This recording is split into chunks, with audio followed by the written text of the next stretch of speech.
네, 잘 오셨습니다. 함께 말씀 보겠습니다. 여러분, 성경에서는 사람을 악인과 의인으로 분명히 구분짓습니다.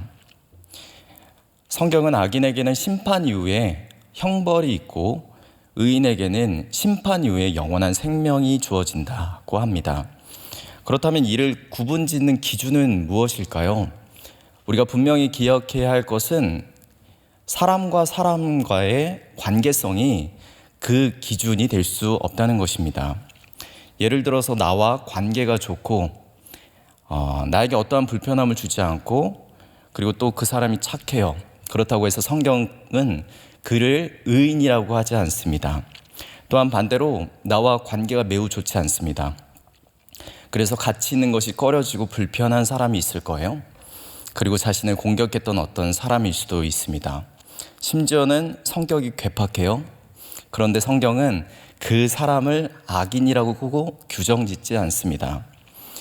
그런데 우리는 나에게 큰 상처를 준 사람, 그리고 아픔을 준 사람, 그리고 내가 미워하는 어떤 사람을 내 마음에 한 공간을 두어서 거기에 악인으로 둘 때가 있습니다.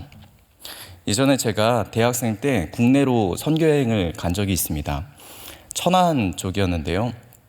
그때 전도여행 막 도착을 했을 때 한 교회에 이제 머물게 되었습니다. 그런데 그 교회는 모든 성도님들에게 공간을 오픈을 해서 자유롭게 기도할 수 있도록 했던 교회입니다. 그런데 그 교회를 딱 들어갔는데 교회가 작다 보니까 조금 소리를 높여서 기도하면 그 소리가 다 들릴 정도의 교회였는데 한 성도님이 너무 힘들고 가슴이 아팠는지 맨 앞에서 원망과 저주와 심판에 대한 기도를 소리치면서 외치더라고요. 한 성도에 대해서 하나님, 그 사람을 왜 그냥 두십니까? 하나님, 심판해 주십시오. 하나님, 그 악인 저주해 주십시오. 그 모습을 보면서 이 기도를 하나님께서 기뻐하시지는 않겠다라는 생각을 하게 되었습니다. 여러분, 이러한 극단적인 예가 아니더라도 우리는 우리의 마음 한 구석에 내가 싫어하는 어떤 사람, 나에게 아픔을 주었던 어떤 사람, 내가 꺼리는 어떠한 사람을 마음 한 곳에 두고 그 사람이 악인으로 치부되어 살아가는 경우가 있지 않습니까? 그래서 어느 날 그 사람에 대한 소식이 들려옵니다. 그 사람이 잘 되고 있다. 그 사람이 취직을 잘했다. 그 사람이 돈을 많이 벌고 있다. 그 사람이 결혼을 했다. 그러면 내 마음 가운데 공허함과 하나님에 대한 원망과 하나님, 이게 뭐죠? 왜 저를 힘들게 했던 저 사람이 저렇게 지금 형통한 삶을 살고 있는 것이죠? 하나님, 뭐 하시는 거죠? 이렇게 원망하는 마음이 들 수 있다는 것입니다. 하나님, 당장 저 사람 끌어내려서 하나님의 심판을 받게 하여 주십시오. 세상 모든 사람들에게 비웃음거리가 되게 해주십시오. 그래야 제가 좀 위로를 받겠습니다. 여러분, 이러한 기도를 하나님께 아뢰은 적이 있지는 않으십니까? 그런데 하나님께서 의인과 악인을 나누는 그 기준에는 사람과 사람의 관계성은 관심이 없으세요. 왠지 아십니까? 그 기도를 아뢰고 있는 자신 역시도 하나님 보시기에 악인이기 때문에 그렇습니다. 성경은 우리 모두를 다 악인, 의인은 없나니 하나도 없다라고 말씀하지 않습니까? 우리는 모두 하나님의 눈 안에서는, 하나님의 공의로운 그 기준 아래서는 모두가 다 동일한 악인이었던 것입니다. 동일한 악인인 것입니다. 그렇다면 성경에서 말하는 악인의 기준은 무엇일까요? 오늘 말씀에서 시인은 악인의 형통함을 보고 거의 넘어질 뻔하고 나의 걸음이 미끄러질 뻔하였다라고 고백합니다. 여기에서 악인은 누구를 지칭하는 것일까요? 여러분, 이 시편의 표제를 보면 아삽의 시라고 적혀 있습니다. 여러분, 아삽은 누구냐면 레위인이고 언약궤가 예루살렘에 도달했을 때 찬양대를 지휘했던 지휘관이었어요. 당대 최고의 성가대 지휘자라고 생각하시면 돼요. 여러분, 그렇다면 이 성가대 지휘자가 다른 사람을 부러워하거나 다른 사람이 잘 되는 것을 배아파하거나 그래서 이 시편을 기록했겠습니까? 그렇지 않죠. 아삽에게 있어서 악인은 누구냐면 자신의 민족을 괴롭히는 이방 민족인 거예요. 자신의 사랑하는 이 민족을 계속적으로 공격하려고 틈을 보고 있는 이방 민족이 그에게 있어선 악인인 것입니다. 여러분, 그렇습니다. 구약에서 하나님께서 말씀하시는 악인은 누구냐면 하나님의 지배 아래 없는 자들이 악인입니다. 하나님의 다스림과 하나님의 통치를 벗어나 있는 사람들이 악인이에요. 여러분, 하나님께서 시내산 언약 이후에 이스라엘 백성들을 하나님 백성 삼으시고자 그들에게 율법을 주셨습니다. 물론 이스라엘 백성들은 이 율법을 기계적으로 또 문자적으로만 받아들였기 때문에 하나님이 원하지 않는 방향으로 흘러갔지만 하나님께서 이 율법을 주셨던 본래의 목적은 단 하나였어요. 너희는 내 백성이다. 너는 내 것이다. 단 하나의 목적이었습니다. 그렇기 때문에 하나님의 법을 지키는 자는 하나님 백성이 되는 거예요. 곧 의인이 되는 것입니다. 그러면 하나님의 율법을 지키지 않는 하나님의 법에서 벗어나 있는 자들은 누구입니까? 하나님의 통치와 지배를 받지 않고 있기 때문에 악인인 거예요.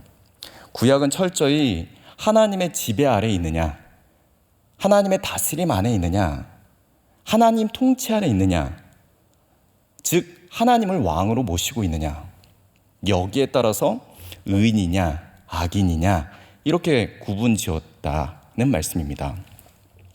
그렇다면 예수님께서 이 땅에 오신 신약 시대는 어떠합니까?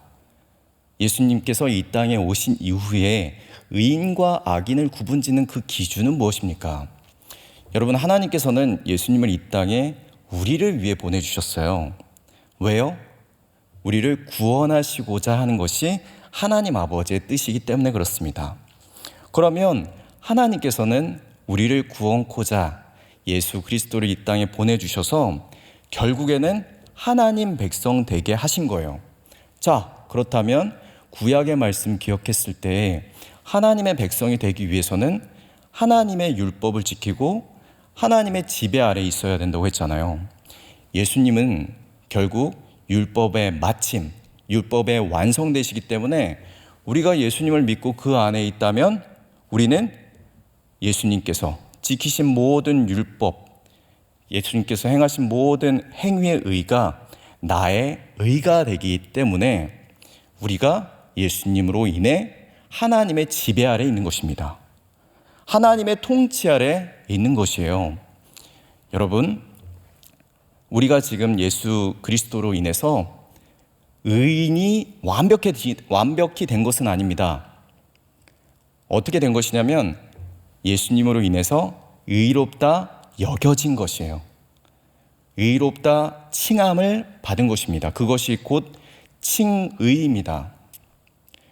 예수님으로 인해서 우리가 의롭게 되어졌고 의롭게 되어진 우리가 곧 하나님의 지배 아래 있는 의인이 된 것입니다. 그래서 우리가 마지막 심판 이후에 영원한 생명을 얻게 되는 단 하나의 이유, 단 하나의 공로, 단 하나의 의, 그것은 무엇이냐면 예수님을 믿는 것.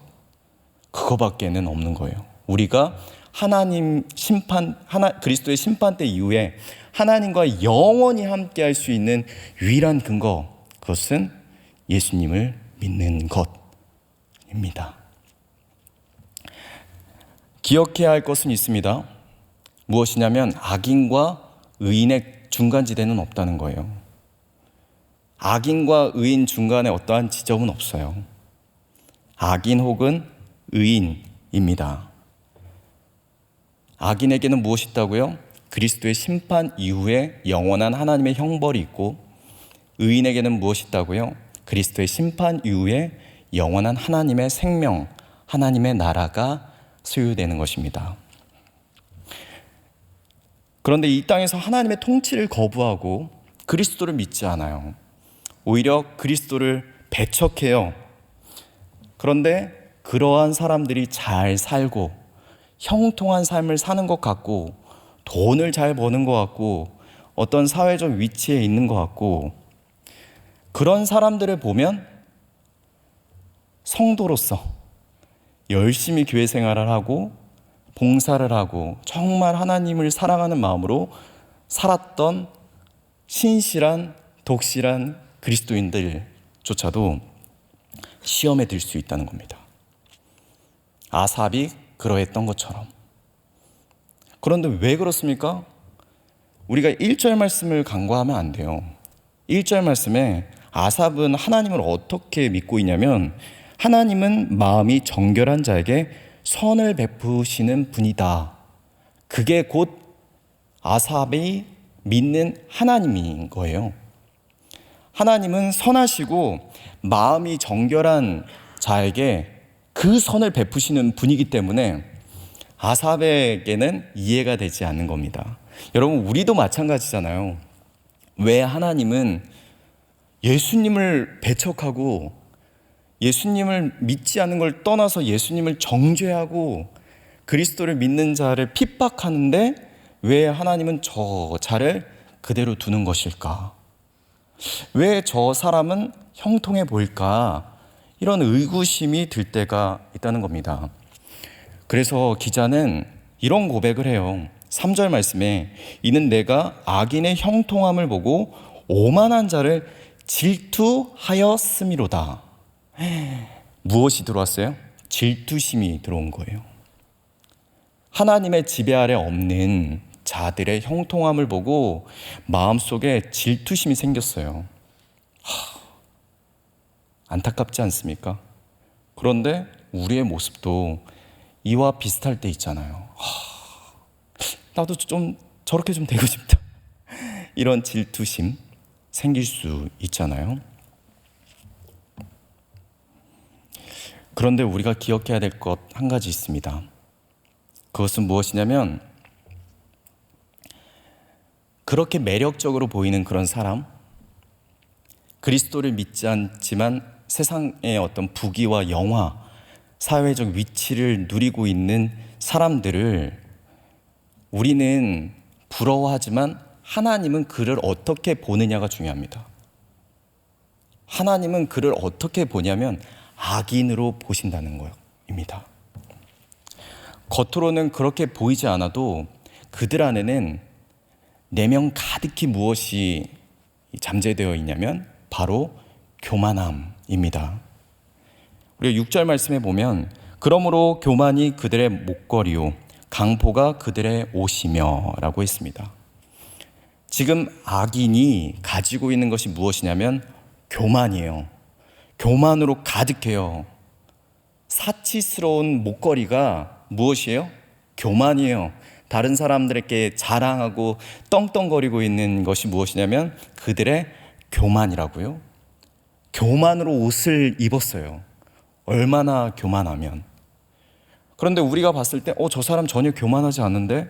아니에요. 하나님의 지배를 벗어나 있다면, 하나님의 지배를 거부하고 있다면 어떤 것이냐면 내가 하나님일 수 있다. 내가 하나님처럼 될 수 있다. 내가 세상에서 하나님 없이도 살아갈 수 있다. 곧 교만이 가득 차 있는 모습인 것입니다. 그래서 11절 말씀에 보면 말하기를 하나님이 어찌하랴 지존자에게 지식이 있으랴 하는도다. 하나님이 어찌하랴, 심지어는요 지존자에게 지식이 있냐? 신성모독까지 하고 있어요. 하나님처럼 자신이 될 수 있다라고 착각하며 하나님이 과연 지식이 있냐? 차라리 내 지식을 믿겠다. 여러분, 이러한 광고 문구 보지 않으셨습니까? 예전에 영국의 한 도로에 이런 광고 문구가 달려 있었어요. 당신 마음대로 사세요. 왜냐하면 신은 없을 것이기 때문입니다. 여러분, 얼마나 무서운 광고 문구입니까? 신은 없습니다 라고 말하지 않아요? 신은 없을 것이기 때문입니다. 그렇기 때문에 당신이 하고 싶은 대로 살아가십시오. 무엇입니까? 자신이 신으로 살아가라. 네가 신이 되어라 라고 유혹하는 거예요. 여러분, 이 유혹 누가 했습니까? 뱀이 하와와 아담에게 했던 유혹과 동일합니다. 신은 없으니 네가 신이 되어라. 지금 세상 속에 살아가는 그리스도인들이 봤을 때, 저 사람 정말 괜찮은데, 그리스도인이 아니에요. 예수님을 거부하며 살아가요. 그런데 그들 안에 무엇이 가득 차 있다고요? 교만함이 가득 차 있는 거예요. 그리고 그 내면을 살피고 깊숙이 들어가면 들어갈수록 무엇이냐면, 나 혼자도 살아갈 수 있어. 나 혼자도 하나님 없이 잘 살 수 있어. 내가 하나님이 될 수 있어. 매우 무서운, 그리고 아주 위험한 죄를 짓고 있는 것입니다. 여러분, 그런데 교만한 자들의 결국은 무엇입니까? 우리가 잠언 16장 18절 말씀에 보면, 교만은 패망의 선봉이요 거만한 마음은 넘어짐의 앞잡이니라. 교만은 패망의 선봉이라고 하나님께서 말씀하세요. 그리고 거만한 마음은 넘어짐의 앞잡이다 라고 말씀합니다. 하나님이 가장 싫어하는 죄가 여러분 바로 교만입니다. 교만은 모든 죄의 시작이에요. 곧 악인이 되는 이유 역시도 그들이 교만하기 때문입니다. 죽음에 이르는 7가지 죄라는 책이 있습니다. 이 책에서 교만을 어떻게 규정하냐면, 교만은 모든 죄의 뿌리이며 교만은 지옥에서 나온다고 했습니다. 여러 가지 죄가 있어요. 탐욕이 있고 탐심이 있고요. 여러 죄들이 많이 있지 않습니까? 그런데 그 죄의 시작점을 본다면 교만이라는 것입니다. 그렇기 때문에 이 교만은 다른 죄에서 발생된 게 아니라 지옥, 곧 사단에게서 나왔다고 합니다. 생각해보면 아담과 하와가 에덴에서 선악을 알게 한 나무의 열매를 먹은 것, 그것은 곧 그들이 하나님과 같게 되려고 한 교만함 때문입니다. 그런데 이 교만함 누가 주입시켰죠? 뱀입니다. 사단이 주입시킨 거예요. 교만은 곧 지옥에서 나온다. 이것은 사단이 그 교만함을 발생시키신 것입니다.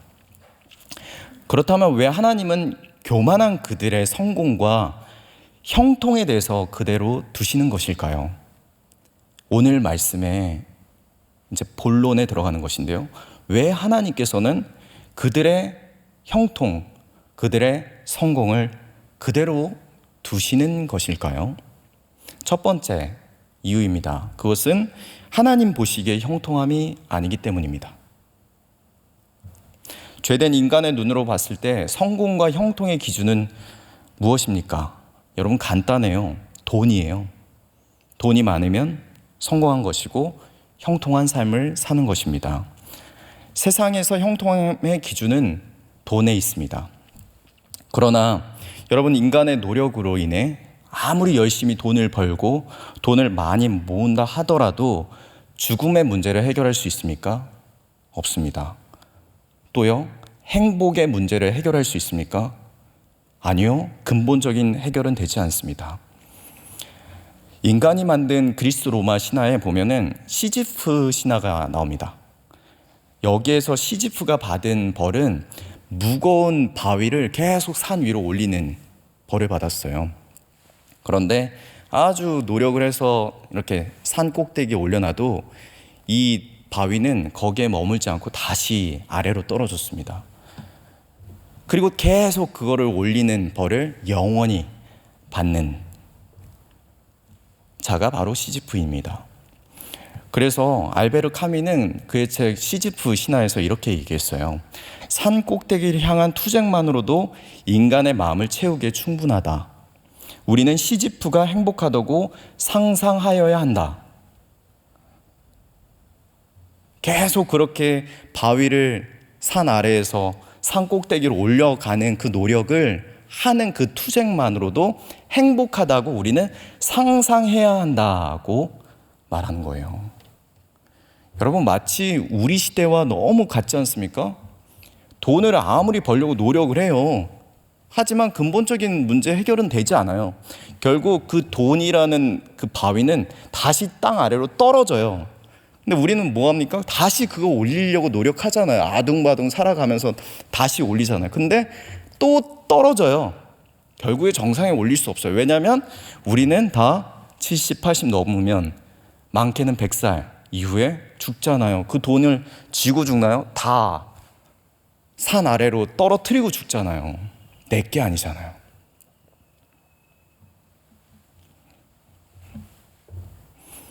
그렇기 때문에 돈은 결코 우리의 근본적인 행복, 근본적인 인간의 문제를 해결해 줄 수 없습니다. 그러나 성경에서 성공과 실패의 기준, 복을 받고 못 받고의 기준은 하나님께 있습니다. 우리는 돈을 소유하기 전에 하나님을 소유해야 돼요. 하나님께 가까이 있어야 됩니다. 오늘 본문 28절 말씀에 하나님께 가까이 함이 내게 복이라. 내가 주 여호와를 나의 피난처로 삼아 주의 모든 행적을 전파하리이다. 말씀합니다. 성경은 하나님께 가까이 하는 것, 이것이 복이라고 합니다. 돈을 가까이 하는 게 복이 아니라요. 어떤 물질을 가까이 하는 게 복이 아니라 하나님을 가까이 하는 것, 하나님을 소유하는 것, 이게 복이라고 합니다. 여러분, 그런데 하나님과 가까이 하는 것, 이것이 복으로 믿어지십니까? 복으로 느껴지세요? 지금 당장 해결해야 될 문제들이 있기 때문에 차라리 돈이 있으면 그 문제를 해결해 갈 수 있잖아요. 그냥 눈으로 봤을 때요. 그렇기 때문에 우리가 여기에서 속을 수 있다는 겁니다. 당장 눈앞에 있는 것을 해결하는 것이 돈으로 보여지기 때문에 아니라는 것입니다. 근본적인 해결이 되지 않아요. 돈으로 살 수 없는 행복, 돈으로 살 수 없는 생명이 있습니다.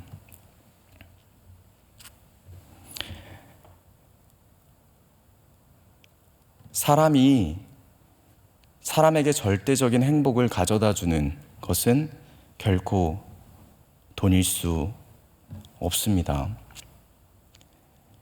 저에게 가장 큰 행복을 주는 곳은 가정이에요. 저희는 두 아들과 아내와 함께, 저는 두 아들과 아내와 함께 살고 있습니다. 그런데 제 막내 아들은 다운 증후군이고요. 그리고 뇌전증 치료를 받고 있습니다. 그런데 이 아이는 저희 가정에 말할 수 없는 행복을 줘요. 처음에는 어떻게 이 아들을 키워야 할지 고민하고 참 많이 기도하고 했습니다. 그런데 지금은 이 아이의 웃음을 보면 아주 말할 수 없는 행복감이 밀려옵니다. 이름이 노엘이에요.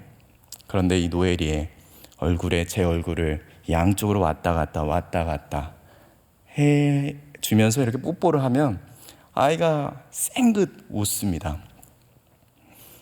그 모습을 보면 하루의 모든 피곤함과 하루의 모든 그런 그 치열했던 삶의 모든 문제들이 다 고요해지는 것 같아요.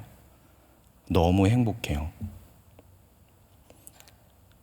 이 아이가 이렇게 아직도 치료를 받고 있는 과정에 있지만 사실 우리 가정이 이렇게 행복할 수 있었던 것은 진짜 많은 분들의 기도 덕분이었어요. 저희 전 진원들의 기도, 그리고 교육자 가정에서의 기도, 우리 담임 목사님과 큰 사모님의 큰 정말 그 기도 덕분에 저희가 기억할 수 있었던 것은 무엇이냐면, 하나님이 우리와 참 가까이 계시구나. 하나님이 우리 가정을 보호하고 계시구나. 하나님이 우리 가정을 지키고 계시구나. 그래서 지금도 이 아이를 보면 이젠 기대가 돼요.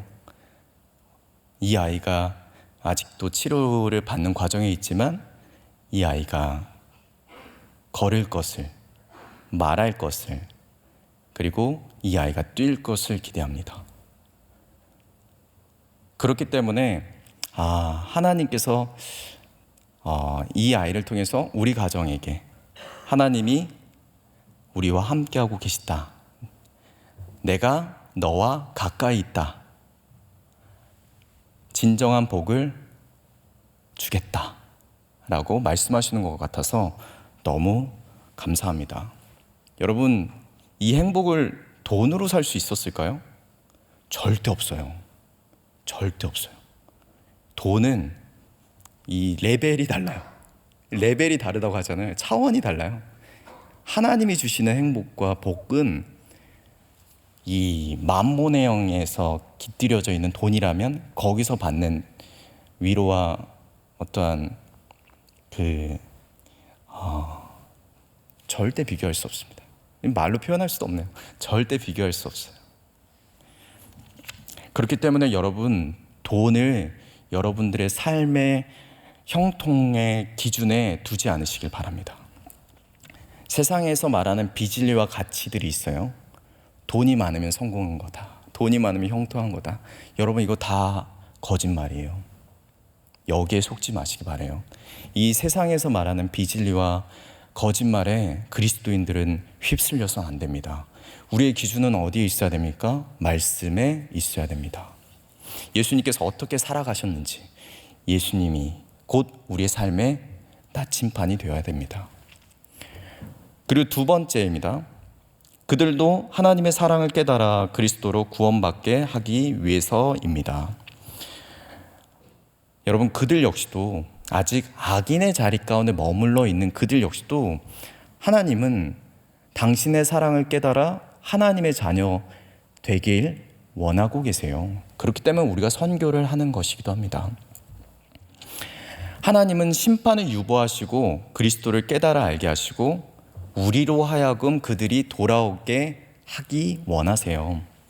요한복음 12장 47절에서 48절 말씀에 보면 사람이 내 말을 듣고 지키지 아니할지라도 내가 그를 심판하지 아니하노라. 내가 온 것은 세상을 심판하려 함이 아니요 세상을 구원하려 함이로다. 나를 저버리고 내 말을 받지 아니하는 자를 심판할 이가 있으니 곧 내가 한 그 말이 마지막 날에 그를 심판하리라. 여러분, 예수님이 이 땅에 오신 이유가 무엇이냐면 그를 심판하지 않고 먼저 세상을 구원하려 함이다 라고 말씀하세요. 그러니까 하나님 왜 악인을 그대로 두십니까? 하나님의 심판의 유보가 있는 이유는 그들의 심판이 분명히 있는데 심판 전에 무엇을 주시기 위해서요? 구원받을 기회를 주기 위해서 그들의 심판을 잠시 미뤄두신 것입니다. 그렇기 때문에 지금 그들에게 있어서 관심사는 무엇이 되어야 되냐면 사실은 돈을 버는 것이 그들의 관심사가 되어서는 안 되고 하나님 안에 있는 것이 그들의 관심사가 되어야 돼요. 하나님의 지배 아래 있는 것, 하나님의 백성 되는 것, 그것이 그들의 관심사가 되어야 돼요. 그런데 문제는 무엇이냐면 그들의 눈이 죄로 인해서 감겨져 있기 때문에 하나님의 존재와 하나님의 심판의 때에 대해서 무감각한 겁니다. 여러분, 죄의 결과가 세 가지가 있어요. 무지, 무관심, 그리고 무시입니다. 하나님에 대해서 관심이 없어요. 무시해요. 그리고 하나님에 대해서 아는 게 없어요. 무지합니다. 그렇기 때문에 무관심해요. 하나님에 대해서, 복음에 대해서, 예수 그리스도에 대해서 무관심합니다. 죄인은 이 세 가지 특성을 다 갖고 있어요. 우리는요, 이 무시, 무지, 무관심을 넘어서서 하나님의 백성이 되었잖아요. 하나님의 복음을, 그리스도의 복음을 무시하지 않고 그 복음을 우리가 마음 가운데 믿어 그리스도인이 되었잖아요. 말씀을 통해서 하나님의 복음을 깨달아 알게 되었습니다. 영혼에 대한 관심을 갖고 이 모든 과정 안에 있어요. 그렇다면 하나님께서 우리에게 말씀하시는 것은 무엇이냐면, 자신이 죽어가는지도 모르고 살아가고 있는 저 악인들에게 하나님의 사랑이 전달될 수 있도록 우리를 사실은 한 명 한 명 하나님의 선교사 삼아 주신 거예요. 그들에게 구원받을 시간과 기회를 주시기 위해서입니다. 그런데 여러분, 분명히 기억해야 할 것은 무엇입니까? 심판은 누구에게나 있다는 것입니다. 우리에게도 있고 그들에게도 있습니다. 세상의 기준으로 봤을 때 잘 되고 있는 것과 같이 살아가고 있는 그들에게 역시도 심판은 동일하게 있습니다.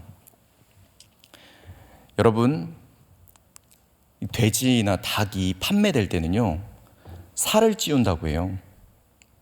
왜요? 죽기 전에 품질을 향상시키기 위해서. 여러분, 살이 찐다고 해가지고 그 닭에게 지금 좋은 일이 있는 것입니까? 아니에요. 곧 죽음이 그 앞에 있다라는 거예요.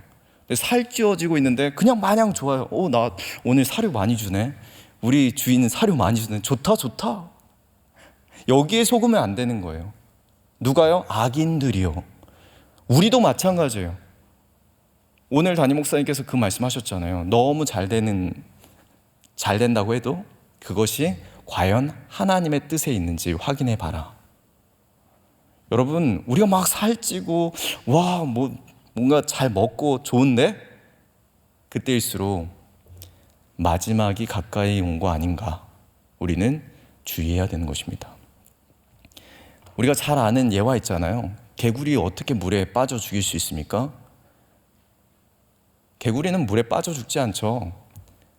뜨거운 물에 개구리를 탁 던진다 하더라도 튕겨 나오잖아요. 그 개구리를 물에 죽일 수 있는 방법은 물의 온도를 서서히 올리는 겁니다. 그러면 개구리가 어떻게 느껴요? 와, 너무 따뜻한데? 와, 여기가 천국이다. 너무 좋다. 여기서 평생 살 수 있겠다. 그러다가 그냥 죽는 거예요. 그 온도가 높아지는 것을 모르고 죽는 것입니다. 심판도 이와 같아요. 마지막 때가 됐는데, 우와, 너무 평안한데? 이렇게 그냥 마냥 살아도 되겠는데? 아니에요, 여러분. 깨어 있어야 됩니다. 이 말씀은 악인에게는 매우 강하게 들려야 되는 것이고요. 그리스도인인 우리 역시도 이 말씀을 꼭 기억하여 내 삶을 돌아봐야 합니다. 그래서 우리는 영적인 눈이 달라야 돼요. 이미 복받은 자인 것을 깨달아 기뻐해야 됩니다. 구원의 감격, 구원의 기쁨, 이 마음이 여러분들 안에 좀 회복되어지기를 기도해요. 우리가 이미 하나님을 소유한 자들입니다. 예수 그리스도를 믿음으로 구원받은 자예요. 하나님의 영생의 복을 받은 자입니다. 비록 세상에서 보여지는 것은 적을 수 있다 할지라도 그 모든 문제와 모든 것의 주관자 되신 하나님이 나와 함께하고 있기 때문에 큰 복을 이미 받은 자입니다. 이미 우리는 복받은 자들이에요. 마지막으로 요한일서 2장 15절 17절 말씀에 보면, 이 세상이나 세상에 있는 것들을 사랑하지 말라. 누구든지 세상을 사랑하면 아버지의 사랑이 그 안에 있지 아니하니, 이는 세상에 있는 모든 것이 육신의 정욕과 안목의 정욕과 이생의 자랑이니 다 아버지께로부터 온 것이 아니요 세상으로부터 온 것이라. 이 세상도 그 정욕도 지나가되 오직 하나님의 뜻을 행하는 자는 영원히 거하느니라. 여러분, 하나님과 함께 하나님의 뜻을 행하며 하나님과 가까이 살아가시는 여러분 되시길 축원드립니다. 예수 그리스도를 통해서 우리가 이미 복받은 자인 것을 깨달아 그 구원의 감격과 그 영광으로 살아가신 여러분 되시길 바라요. 세상이 말하는 비진리, 거짓말, 돈에 대한 소유욕, 여러분 이것을 철저히 거부하고 하나님의 말씀을 따라 살아가는 복된 주의 성도님들 다 되시길 축원드립니다. 아멘. 이 시간 함께 찬양하고 기도하겠습니다. 주 은혜임을 함께 찬양합니다.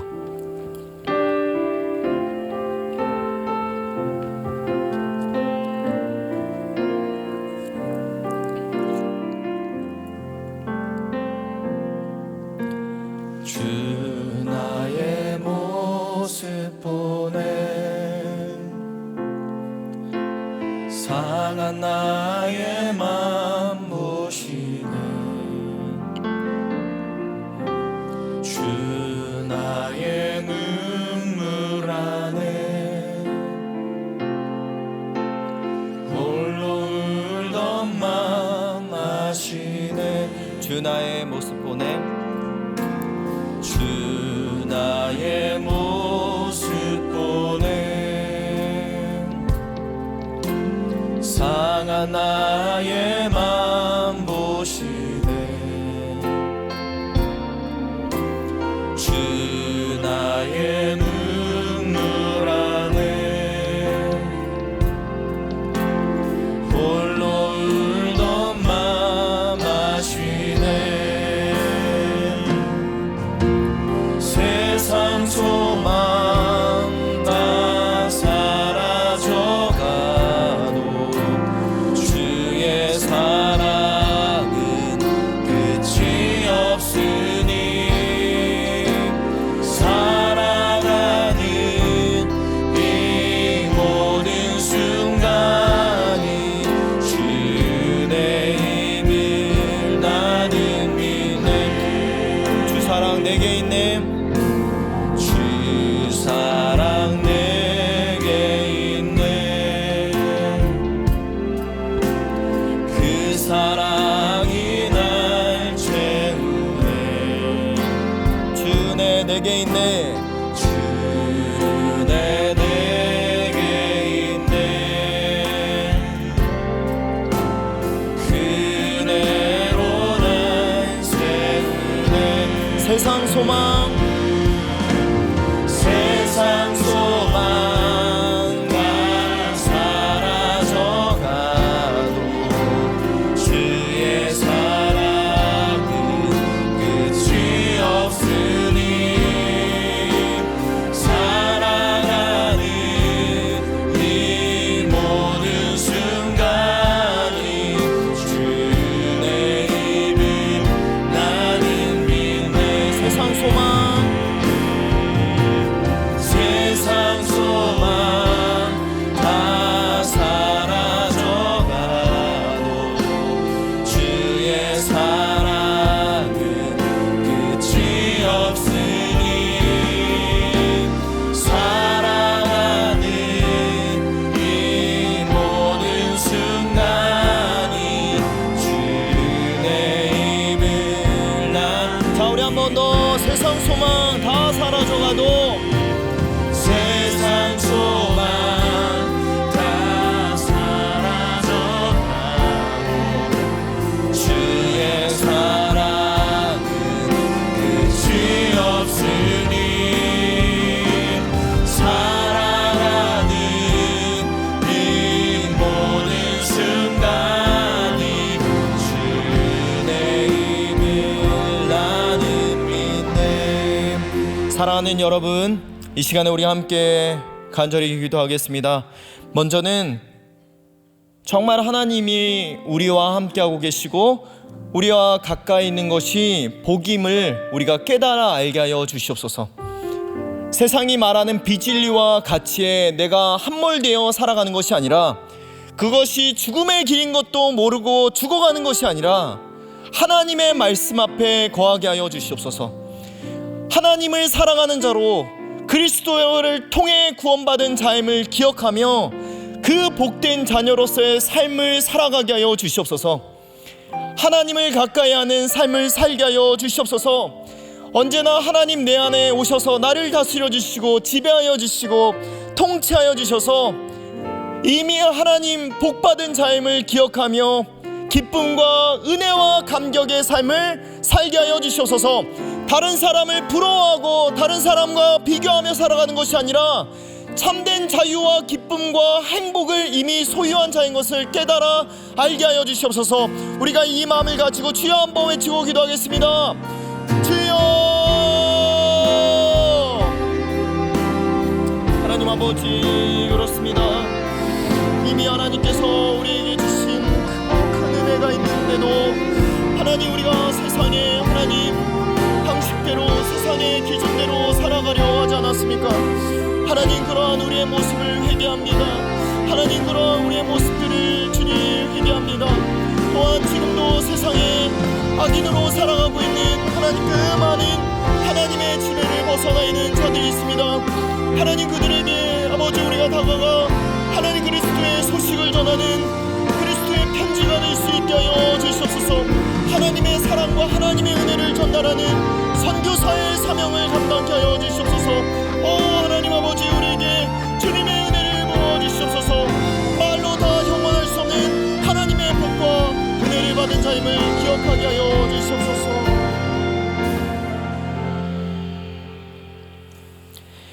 이제는 우리 구주 예수 그리스도의 한량없는 은혜와 하나님 아버지의 크고 위대하신 사랑과 성령님의 교통 위로 충만케 하시는 역사가 하나님의 말씀에 순종하며 살아가기로 결정한 3일의 모든 성도들과 해외 군에 출타해 있는 모든 성도들과 복중의 생명까지 이제로부터 영원까지 함께 있을지어다. 아멘.